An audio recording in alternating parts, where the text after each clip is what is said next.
Welcome to daily fact news highlights. And आज से जो है वो हम एक न्यू इनिशिएटिव शुरू करने जा रहे हैं जिसमें हमारा टारगेट रहेगा कि हम डेली करंट अफेयर प्लस उनसे जुड़े हुए स्टैटिक फैक्ट्स को कवर करें। यहाँ पर जो हमारे सोर्सेज रहने वाले हैं वो the Hindu and Indian express plus government sites रहेंगी। तो अगर आप हमारे साथ नए जुड़े हो तो आप हमारे इनिशिएटिव को सब्सक्राइब कर सकते हैं, साथ में शेयर कर सकते हैं।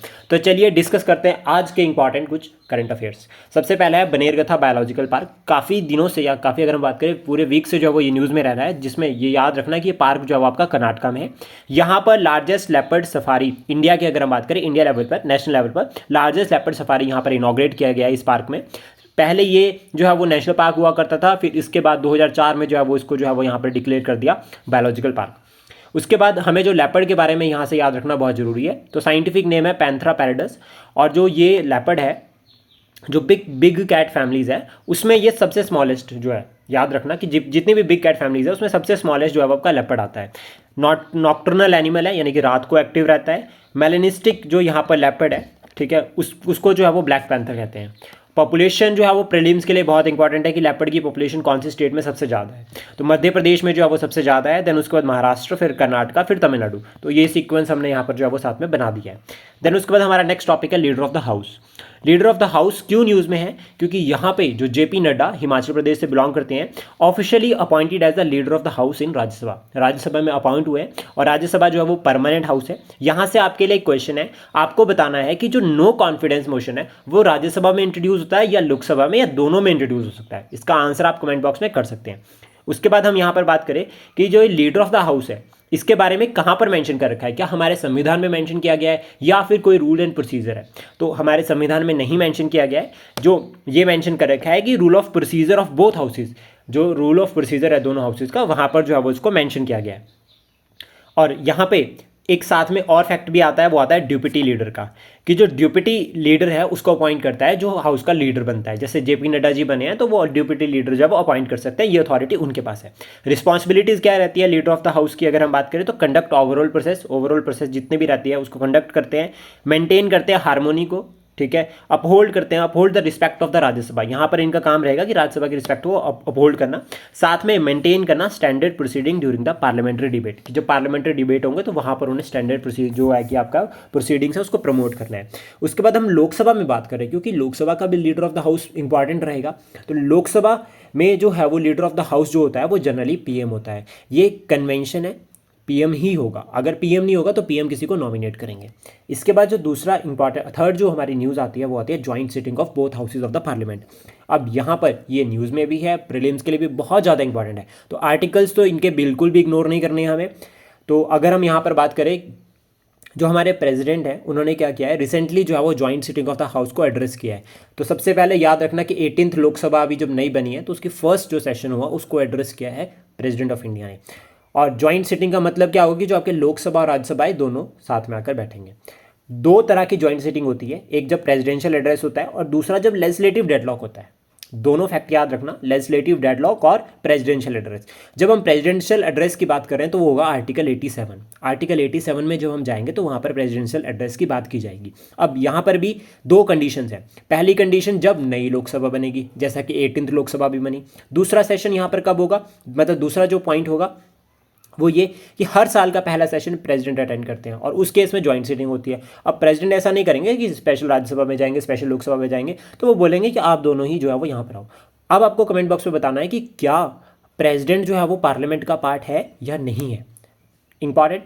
इसके बाद दूसरा जो प्रोसीजर है वो आता है आर्टिकल 108 के अंडर। आर्टिकल 108 में जो है वो लेजिस्लेटिव डेडलॉक की बात की गई है। अब यहाँ पे भी एक्सेप्शंस है। यहाँ पर एक्सेप्शंस है कि मनी बिल के केस में ये कोई भी जो है वो जॉइंट जो है वो सिटिंग नहीं होगी in case of money bill. Money bill सिर्फ लोकसभा में ही इंट्रोड्यूस हो सकता है और स्पीकर के पास फाइनल अथॉरिटी होती है रिगार्डिंग द मनी बिल। उसके बाद कंस्टिट्यूशनल अमेंडमेंट बिल, कि कोई भी संविधान को अगर आपको अमेंड करना है अंडर आर्टिकल 368 तो वो जॉइंट सिटिंग के लिए नहीं जाएगा। तो दैट मीन्स लेजिस्लेटिव डेडलॉक सिर्फ ऑर्डिनरी बिल के केस में होगा। इंपॉर्टेंट, यहाँ पर भी जब हमारी जो है वो डेडलॉक क्रिएट होगा और जॉइंट सीटिंग होगी तो उस केस में प्रिसाइड कौन करेगा, ये बहुत ज़रूरी है। क्वेश्चन इस तरह से बन सकता है एग्जाम में।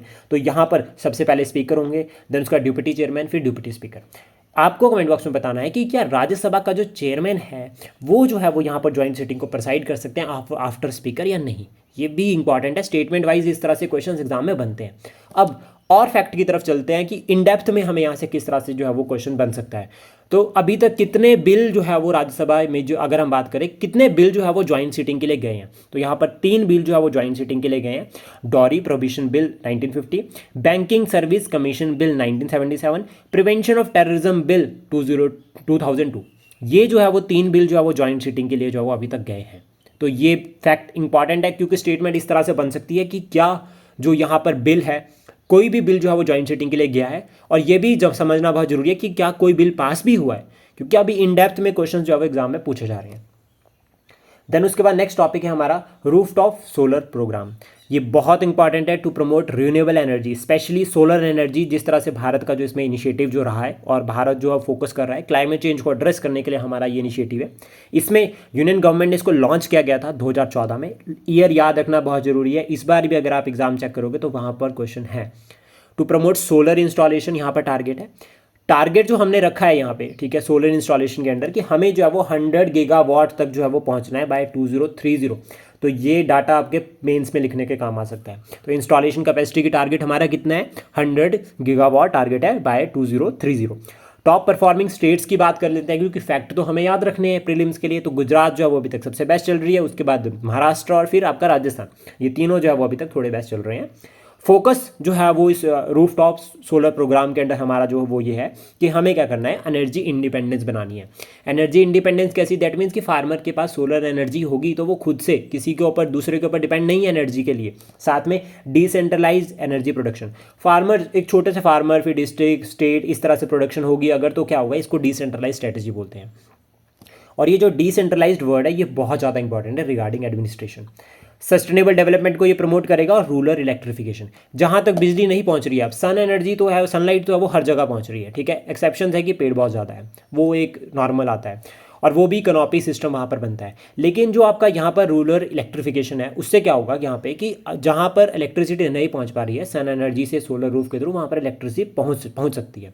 इंपॉर्टेंट फैक्ट्स हमें जो याद रखने हैं प्रीलिम्स के लिए वो ये कि मोडेरा, अगर हम बात करें यहाँ पर, इंडिया का फर्स्ट जो है वो सोलर पावर्ड विलेज जो है वो बनाए, गुजरात में ये है, और ये जो है वो इंडिया का फर्स्ट सोलर पावर्ड विलेज जो है वो बनाए। ये फैक्ट याद रखना, प्रीलिम्स में कहीं से भी पूछा जा सकता है रिसेंटली के नाम पे। उसके बाद जो नेक्स्ट जो नेशनल न्यूज़ बनी है वो सियोक रिवर बनी है। इसकी लेंथ जो है वो 550 किलोमीटर है।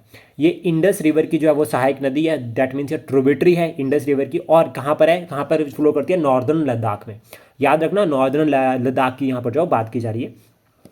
ओरिजिन अगर हम बात करें तो रिमो ग्लेशियर जो है वो इसका ओरिजिन है, जहाँ से जो है वो सियोक रिवर आपकी ओरिजिनेट होती है, और पाकिस्तान में इंडस को ज्वाइन करती है। याद रखना, भारत में नहीं, पाकिस्तान में इंडस को ये ज्वाइन कर रही है, सिंधु नदी को। और इसकी जो मेन ट्रिब्यूटरी है वो है नुब्रा। सियोक की जो ट्रिब्यूटरी होगी नुब्रा, और सियोक ट्रिब्यूटरी होगी इंडस रिवर की। आपको बताना है कि बाकी जो ट्रिब्यूटरीज है इंडस की, उसमें से ऐसी कौन सी नदी है जो सिर्फ और सिर्फ भारत में ही है, और वो इंडस की ट्रिब्यूटरी भी मानी जाती है। इसका आंसर आप कमेंट बॉक्स में कर सकते हैं। देन उसके बाद पंच टाइगर रिजर्व बहुत इंपॉर्टेंट है, मध्य प्रदेश में ये है। और यहाँ पर क्या हुआ है कि रिसेंटली जो है वो यहाँ पर लॉन्च किया गया है AI सिस्टम, यानी कि artificial intelligence system for early detection of forest fire. Forest fire का चैलेंज जो है वो ऑल ओवर इंडिया अगर हम बात करें, specially in Himalayas and Aravallis, यहाँ पर बहुत ज़्यादा बना हुआ है। तो उसके रिगार्डिंग जो है वो यहाँ पर जो है वो AI सिस्टम जो है वो लॉन्च किया गया है। और पंच टाइगर रिजर्व की अगर हम बात करें, इसकी लोकेशन जो है वो southern reaches of the Satpura hills, Satpura hills की जो है वो साउदर्न रीचेज है, वहाँ पर ये लोकेटेड है, ठीक है, और मध्य प्रदेश में, और एक्सटेंड होती है महाराष्ट्र में, ठीक है। याद रखना, ये एक्सटेंड हो रहा है महाराष्ट्र में भी। तो महाराष्ट्र में भी कहा जाता है कि Pench national park is in Maharashtra, तो दोनों स्टेट्स में आता है, क्योंकि मध्य प्रदेश से एक्सटेंड हो जाता है महाराष्ट्र की तरफ। नाम जो है वो इसका पंच रिवर के ऊपर पड़ा है। क्वेश्चन इस तरह से भी एग्जाम में बनते हैं नेशनल पार्क्स को लेकर कि नदी जो उसमें से फ्लो कर रही है क्या उसके नाम पर पड़ा है। तो जी हाँ, जो पंच नदी जो इसमें से फ्लो कर रही है उसके नाम पर ही जो है वो इसका पंच टाइगर रिजर्व बना है। ये वेजिटेशन की अगर हम यहाँ पर बात करें तो ड्राई डेसिडियस वेजिटेशन है।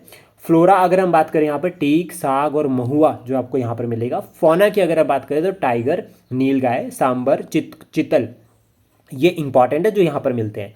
अब जो इंटरेस्टिंग फैक्ट है वो ये कि जो जंगल बुक जो एक आपके जो है वो डॉक्यूमेंट्री भी कह सकते हैं और एक तरह से मूवी भी है, तो वो जो बेस्ड है वो पंच टाइगर रिजर्व के ऊपर बेस्ड है। तो याद रखना कि जो आपका जंगल बुक है वो पंच टाइगर रिजर्व के साथ लिंकअप करती है। बहुत इंपॉर्टेंट है, इसको मत इग्नोर करना। नेक्स्ट उसके बाद हमारे जो यहाँ से हिडन कंटेंट जो छुपा है वो है टाइगर रिजर्व। टाइगर रिजर्व के रिगार्डिंग जो हमारे लिए इंपॉर्टेंट है वो है प्रोजेक्ट टाइगर। और प्रोजेक्ट टाइगर को जो है वो प्रोजेक्ट टाइगर की अगर हम बात करें लॉन्च किया गया था 1973 में। आपको बताना है कि कितने जो है वो टाइगर रिजर्व अभी इंडिया में प्रेजेंट टाइम पे हैं। देन उसके बाद नेक्स्ट टॉपिक है सौभाग्य योजना। सौभाग्य योजना दैट मीन्स पीएम सहज बिजली हर घर योजना। इसको लॉन्च किया गया था 2017 अक्टूबर में, यानी अक्टूबर 2017 में जो वो सेंट्रल गवर्नमेंट ने जो लॉन्च किया था। यहाँ पर जो ऑब्जेक्टिव है वो है to achieve universal household electrification, यानी कि टारगेट रखा है कि हमें इलेक्ट्रिफिकेशन जो है वो पूरे के पूरे यूनिवर्सली लेवल मतलब इंडिया में हर जगह होनी चाहिए, ये टारगेट है। और अगर हम बात करें इस स्कीम के अंडर के हम क्या क्या प्रोवाइड कर रहे हैं, तो LED bulb, wire holder, switches और फ्रीली प्रोवाइड, ये जो है वो यहाँ पर फ्रीली जो है वो प्रोवाइड किए जाएंगे बीपीएल फैमिलीज़ को। इंपॉर्टेंट, इससे पहले हम एक और यहाँ पर डिस्कस कर चुके हैं ऑलरेडी। तो दूसरी स्कीम जो है आपकी इलेक्ट्रिसिटी से यानी कि सोलर रूफ के बाद अगर हम बात करें तो दूसरी स्कीम यहाँ पर मिल गई। मेंस में लिखने के काम आ सकती है कि इलेक्ट्रिफिकेशन के लिए हमारे क्या क्या इनिशिएटिव है, तो 2 इनिशिएटिव मैं आपको ऑलरेडी यहाँ बता चुका हूँ। इसके बाद है नेक्स्ट हमारा है नेशनल स्टैटिस्टिक्स डे। जो आपका ये डे सेलिब्रेट किया जाता है, ये किया जाता है 29 जून को। इंपॉर्टेंट थीम हमें याद रखनी है, थीम है use of data for decision making. Theme बहुत इंपॉर्टेंट रहेगी 2024 के लिए इसकी। और अलाइड में अगर हम बात करें तो डेज पर एक नया क्वेश्चन आता ही आता है। इसके बाद नेक्स्ट जो अपॉइंटमेंट्स हैं जो न्यूज़ में थी उनको हम डिस्कस करेंगे। अपॉइंटमेंट्स में अगर हम बात करें सबसे पहले न्यू फॉरेन सेक्रेटरी जो अभी रिसेंटली अपॉइंट हुए हैं, 15 जुलाई से जो है वो इनका जो है वो टेनोर जो है वो काम जो है वो शुरू होगा। और कौन अपॉइंट हुए हैं? विक्रम मिस्री। विक्रम मिस्री ये फॉर्मर एम्बेसडर थे चाइना के लिए, विक्रम मिस्री जी फॉर्मर एम्बेसडर टू चाइना। और उसके बाद में भी करंट में भी ये डिप्टी नेशनल सिक्योरिटी एडवाइजर है। तो इनको अपॉइंट किया है सेंट्रल गवर्नमेंट ने, सेंट्रल अथॉरिटी ने, कि ये जो है वो क्या होंगे, न्यू फॉरेन सेक्रेटरी होंगे। सेकंड अगर हम बात करें, नेक्स्ट जो हम बात करें यहाँ से वो है second edition of the Tech Mahindra Global Chess League. ये अक्टूबर 2024 में लंदन में होगी। बहुत इंपॉर्टेंट है स्पोर्ट्स के रिगार्डिंग ये। उसके बाद नेक्स्ट जो हमारा टॉपिक है वो है 12th विश्व हिंदी सम्मान। 12वां हिंदी विश्व हिंदी सम्मान जो आपका सम्मान है वो किसको मिला है? डॉक्टर उषा ठाकुर जी को। और उषा ठाकुर जी को क्यों मिला है? क्योंकि for contribution to Hindi literature and cultural ties between India and Nepal. Nepal में भी हिंदू रहते हैं तो उसके रिगार्डिंग जो ये फैक्ट है याद रखना। तो ये कल्चरल टाइज को यहाँ पर प्रमोट करने के लिए और हिंदी लिटरेचर को प्रमोट करने के लिए जो है वो डॉक्टर उषा ठाकुर जी को जो है वो यहाँ पर जो है वो विश्व हिंदी सम्मान जो है वो मिलेगा। इसके बाद नेक्स्ट है हमारा ICC T20 world cup 2024। Bharat ने जो है वो साउथ अफ्रीका को डिफीट किया है यहाँ पे। और मैन ऑफ द मैच की अगर हम बात करें यहाँ पर तो विराट कोहली बने हैं। और मैन ऑफ द सीरीज़ की अगर हम बात करें तो जसप्रीत बुमराह। ये इंपॉर्टेंट है। इससे पहले भारत ने जो है वो T20 वर्ल्ड कप कब जीता था उसका आंसर आप कमेंट बॉक्स में कर सकते हैं। आई होप हमारा जो ये इनिशिएटिव आपको अच्छा लगा हो। Please support, share and subscribe daily fact. Thank you for today.